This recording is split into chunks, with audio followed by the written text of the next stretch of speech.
Voici l'un de mes pinceaux préférés. Je l'utilise probablement différemment de vous et je vais vous montrer comment. Vous savez le mouvement lorsqu'on pousse une clé dans une serrure mal ajustée?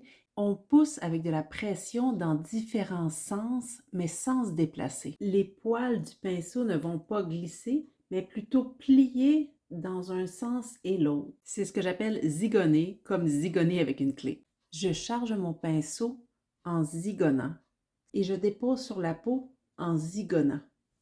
Mon premier coup dépose le plus de couleur. Je dois donc le mettre à un endroit où je peux facilement déborder et gérer mon excédent. Pour le trait au ras des cils, c'est dans le dernier tiers. Gardez l'œil ouvert en le faisant. Pour les sourcils, c'est dans un trou dans le dernier tiers. On zigonne, on soulève, on va ailleurs, on zigonne, on soulève, on va ailleurs, on zigonne, on soulève.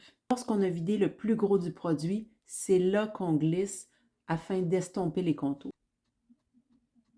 Pour la longueur, ma recommandation ultime est de commencer de l'extérieur et de tranquillement avancer vers l'intérieur jusqu'à ce que vous soyez satisfaite. Si vous n'êtes pas certaine, essayez d'un côté le tiers et de l'autre côté l'œil au complet. Comparez dans le miroir quel côté vous préférez.